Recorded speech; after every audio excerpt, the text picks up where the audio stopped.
Waktu umur 12 tahun, kan beliau dari umur 8 tahun sampai menikah kan tinggal sama Abu Talib. Dan Nabi SAW punya akhlak yang baik sekali, mulia sekali. Sampai Abu Talib itu sendiri malu dengan Nabi SAW. Di umur 8 tahun. Anaknya Abu Talib banyak. Kalau istrinya Abu Talib lagi siapin makan, anak-anaknya pada berebut. Nabi SAW duduk di pojok rumah. Enggak sama sekali. Enggak berebut. Nanti kalau selesai makan, ada sisanya beliau makan. Sallallahu alaihi wasallam. Punya akhlak yang mulia dari masih kecil. Sampai Abu Talib bilang sama istrinya, khusus untuk Muhammad sisipkan makanan. Karena dia tidak ikut berebut sama mereka. Gitu kan. Baik, di umur 12 tahun, pernah satu waktu Abu Talib ini mau ke negeri Syam, urusan dagang. Pertama kalinya Nabi SAW, biasanya Nabi ini selalu pemalu, nggak banyak minta dan nuntut ke pamannya. Khusus pada saat itu Nabi SAW bergantung di bajunya Abu Talib, nggak mau lepasin. Pokoknya dia mau ikut. Abu Talib heran, nggak pernah Nabi SAW berperilaku begini. Musyawarah sama istrinya, nggak pernah Muhammad begini. Kenapa seperti ini? Pasti ada sesuatu gitu. Maka setelah musyawarah kayaknya dibawa aja deh. Dibawalah ke negeri Syam. Pergilah Nabi SAW bersama dengan Abu Talib dan kafilahnya.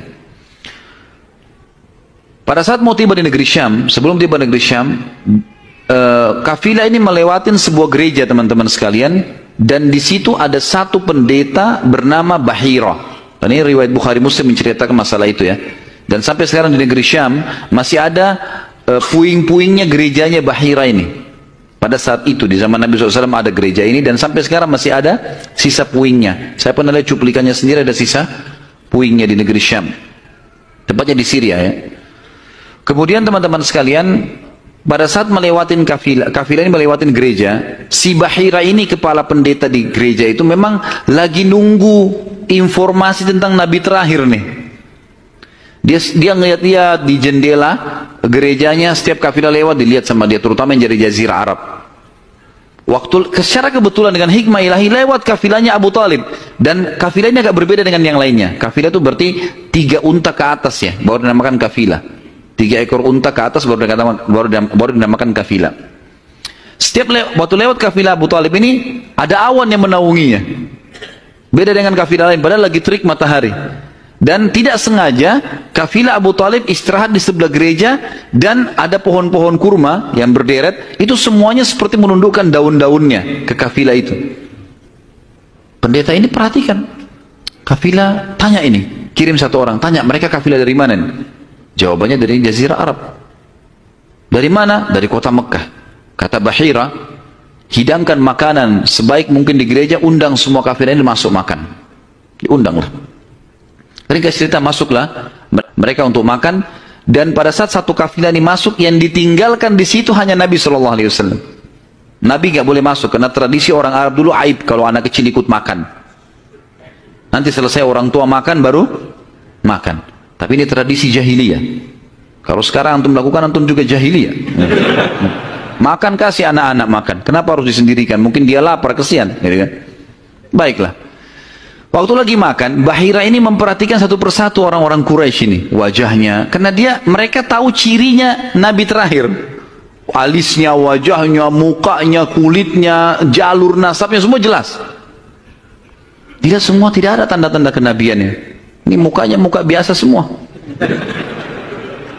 Maka si Bahira tanya, apakah masih ada dari kafilah kalian yang tidak ikut makan? Kata mereka, ada satu anak kecil di depan, kami suruh jaga barang kami. Kata Bahira, boleh saya ketemu? Oh silahkan. Mereka lagi asyik makan. Bahira keluar menemui Nabi SAW. Nabi lagi duduk di bawah pohon.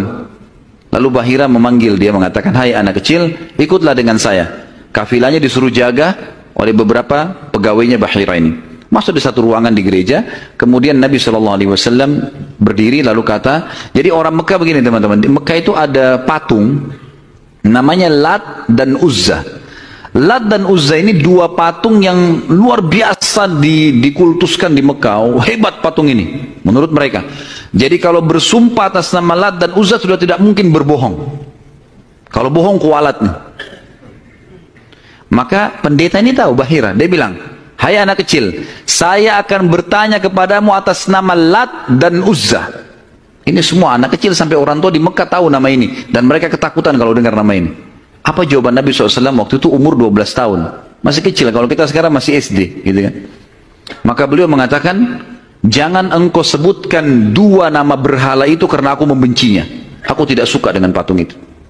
Penasaran Bahir. Diperhatikan wajahnya, alisnya, matanya Nabi SAW. Perlu teman-teman tahu ya, ciri fisik Nabi SAW itu luar biasa. Tersebutkan secara rinci di Taurat dan Injil. Allah mengatakan dalam Al-Quran, A'udzubillahi minasyaitonirrajim, ya'rifunahu kama ya'rifuna abna'ahum. Orang-orang ahli kitab, terutama Yahudi dan Nasrani ini, maksudnya orang Yahudi dan Nasrani, betul-betul mengetahui Muhammad SAW sebagaimana mereka mengenal anak-anaknya. Kena terinci. Disebutkan dalam hadis, alis Nabi SAW seperti busur panah yang lebar, berwarna hitam dan tebal. Bola mata beliau SAW besar, kelopaknya dan dipenuhi dengan bulu mata yang lebat. Bola matanya putihnya putih bersih, hitamnya hitam pekat. Hidungnya yang mancung, bibir, dahi dan pipi yang setara dengan wajah, tidak oval dan juga tidak bulat, gitu kan. Kulitnya sangat putih sampai Nabi SAW pipinya kemerah-merahan. Jadi sangat tampan, luar biasa. Sampai ahli hadis mengatakan, kalau Yusuf alaihissalam diberikan sepertiga gagahan dunia, maka Nabi SAW memberikan seluruh kegagahan dunia. Tidak pernah ada orang melihat Nabi SAW tidak suka. Manusia terbaik, pilihan. Paling sempurna nasabnya, paling sempurna ilmunya, fisiknya, segala-galanya. Bahira memperhatikan Nabi SAW, ini semua ciri yang disebutkan dalam Injil ada. Dia masih bimbang, dia ingin buktikan satu hal. Apa itu?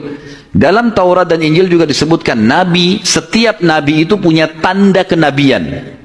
Apa tanda kenabian teman-teman sekalian? Sebuah daging yang menggumpal di pundak sebelah kanan. Dan daging itu berwarna merah kehitam-hitaman dan dimiliki atau memiliki bulu yang lebat.